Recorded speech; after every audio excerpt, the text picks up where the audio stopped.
Hello po, good morning sa ating lahat. Welcome back po sa ating channel. This is our reactions po. So, ating pag-usapan yung nalalapit na impeachment trial ng VP Sara. Ngayong Lunes na yon, July 6, 2026. At latest news nga dito is nagpadala na ng notice ng ating impeachment court para sa pagdalo ni VP Sara. No? Mga nakaraang araw o linggo is nangyari na yung ating pre-trial no, para dun sa impeachment trial.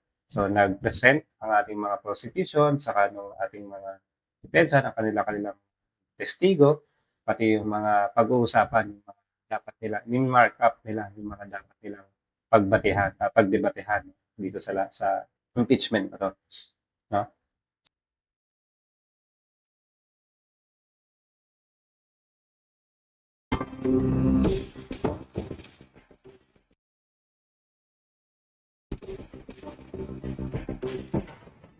Naipadala na po kay Vice President Sara Duterte ang notice para sa pagsisimula ng impeachment trial sa Lunes. Ayon sa prosekusyon, handa na ang testigong ihaharap nila sa unang araw ng paglilitis. Saksi, si Sandra Aguinaldo. Para sa pagsisimula ng impeachment trial ni Vice President Sara Duterte sa Lunes, ipinadala ng impeachment court sa Bise ang notice na ito na pirmado ni Senate President at Presiding Officer Sherwin Gatchalian. Ipinagbibigay alam sa kanya na ang kanyang paglilitis ay magsisimula sa July 6 ng alas 2 ng hapon. Sinasabihan din si Duterte na humarap sa korte pero pwede ring magpadala na lang siya ng abogado. Nagpadala din ng notice ang impeachment court sa House of Representatives para formal na ipaalam na handa na ang Senado sa impeachment trial. Nakahanda na rin ang session hall ng Senado. Okay, doon muna sa pag-imbita kay VP Sara. Sa akin, sa tingin ko dito is hindi dadalo to. No? Hindi dadalo to si VP Sara. Sa dami ba naman ng kanyang abogado? Sigurado, lahat yan sa abogado lang yan. Pero mas maganda sana kung dadalo siya. Mas makikita natin yung tapang niya kasi sinabi niya, ready daw siya, bloodbath, parang Bato de la Rosa style, no? Make my day, no? So, tingnan natin, no? Kung saan gagawin ang paglilitis. Narito po ako ngayon sa session hall ng Senado at kung nyo po makikita ay iba na po yung layout dito. No? Yung mga upuan ng senador, imbis na nakaharap po doon sa watawat ng Pilipinas, ay nakaharap na po dito sa gawing likuran. At narito naman po yung upuan ng witness na may puting upuan. At meron hong mga upuan sa gawing kaliwa at kanan para naman po yan sa depensa at prosecution. Ayon po sa Senado ay handa na sila para sa impeachment trial ni Vice President Sara Duterte. Nagpulong din ang mga senador na uupo bilang senator judges. 8 majority senators ang dumating, 2 naman mula sa minorya, sina Senador Robin Padilla at Senadora Loren Legarda. Matapos ang meeting, hindi na nagpaunlak ng panayamang karamihan. Matipid naman ang sagot ni Senador Erwin Tulfo. Basta ang pinag-usapan lang namin sa all about impeachment. Binigyan kami ng mga documents para to follow yung sequencing. That's it. Sa pagdarausan ng paglilitis, naglatag na ang mga miyembro ng media ng kanilang mga gagamitin sa paghahatid ng balita sa Lunes. Nag-ikot din ang ilang opisyal ng PNP Police Security and Protection Group sa loob ng gusali para makita ang paghahanda sa seguridad. Nagdagdag din ang pulis na magbabantay sa Senado. We're prepared to make sure that the proceedings will run smoothly. Ayon sa prosecution, handa na ang testigong iharap nila sa unang araw ng paglilitis. Kasi ang understanding naman po natin, one witness, one trial day. Pero kung kaya na ho namin makapagsalang ng dagdag para siyempre ma-expedite din po yung proceedings, it is something that we will do. Pero sa pagkukonvene ng impeachment court sa Lunes, inaasahang una sa agenda ang pagresolba kung magtatalaga ito ng ibang presiding officer. Gayun din kung bubuksan ang kahong may tax records ng vice-presidente at kanyang mister. At kung papayagan ng private prosecutors na magtanong sa mga testigo. Mukhang wala na talagang hadlang yung pagsimula ng impeachment trial sa Lunes. Kailangan talaga ay pakinggan ang ebidensya, tapusin ang proseso huwag hadlangan. Handang-handa na rin ang depensa sa paglilitis. We're ready to go to trial then, and we are ready to go to trial na. Pero tayo naman sa defense, handa lang po tayo sa kung namang ebidensya na sinasabi nilang ilalatad nila. Ang posisyon naman ng depensa tungkol sa pagbubukas ng BIR box, Sundin lang natin yung batas pagdating sa mga restrictions on disclosure. Wala po kaming tinatago at wala po kaming kinakatakutan sa box. Ang sa atin lang po ay pagsunod sa batas. ako si Sandra Aguinaldo. Okay, no? So, yun ang ginagawa paghahanda ngayon para bukas sa impeachment trial. No? So, pag-usapan natin kung ano yun yung mga sinabi no, dito. No? So, una na nga, unang araw is maraming magaganap sigurado. No? So, una na yun yung pagde-decide kung sino yung magiging presiding officer. No? Ang pangalawa, siguro yung pagpipresenta ng testigo, no? Saka yung paglatag ng ebidensya. Ating panoorin kung sino-sino ba yung mga testigo na yan, no? Na ipipresent ng ating prosecution team. Simula na nga sa Lunes, July 6 ang tinatawag ng prosekusyon na Trial of the Century at ng depensa naman na bloodbath. Namarkahan na ang mga ihahaing ebidensya at nailista na rin ang mga witness na haharap sa impeachment trial ni Vice President Sara Duterte. Narito ang ilan sa mga inaasahang magiging sentro ng paglilitis. Simulan natin sa Article 1 o alleged misuse of confidential fund. Nangunguna dito si Mary Grace Piatos. Isa siya sa mga pangalang naging kontrobersyal sa usapin ng intel funds ng Office of the Vice President.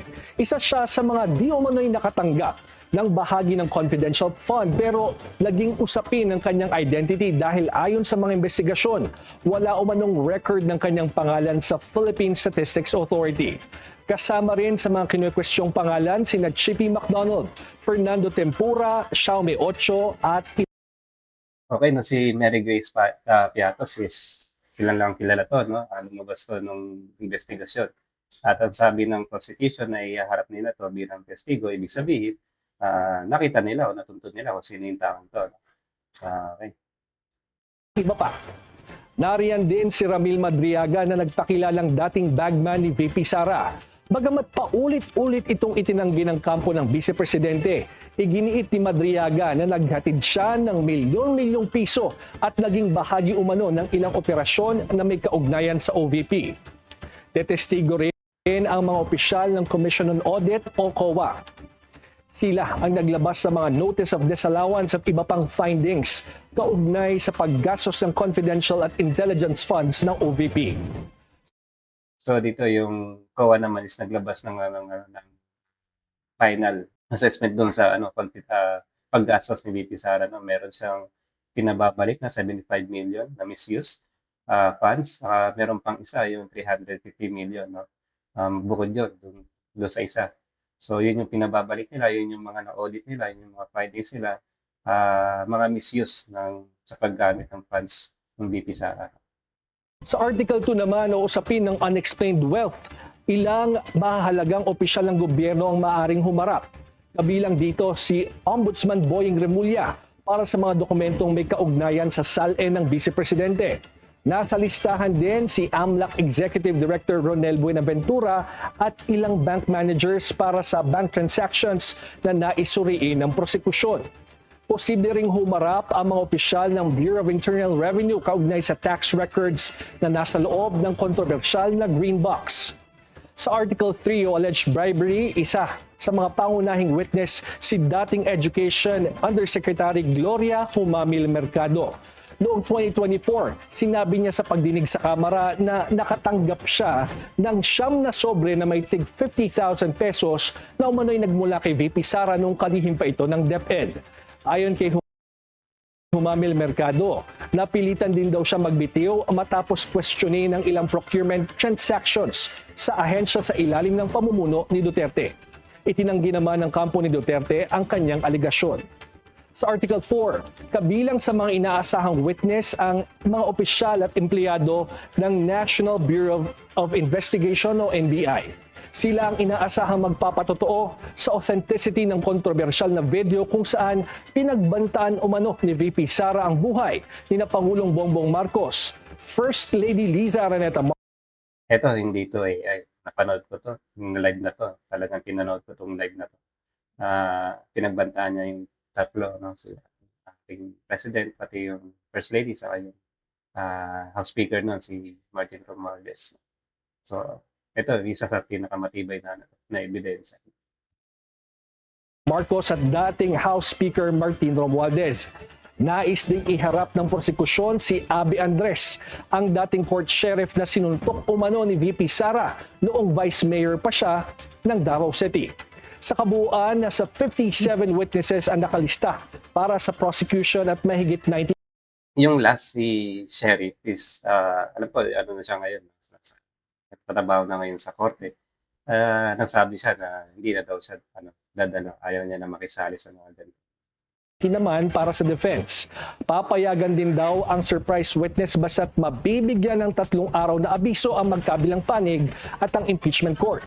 Nakatakdang tumagal ng 92 trial days ang paglilitis at gaganapin ito 3 beses sa isang So, tingin ko kaya may surprise witness is tinatago yung identity kasi kapag nalaman agad ng kabila, baka takutin, baka kung anong gawin, no?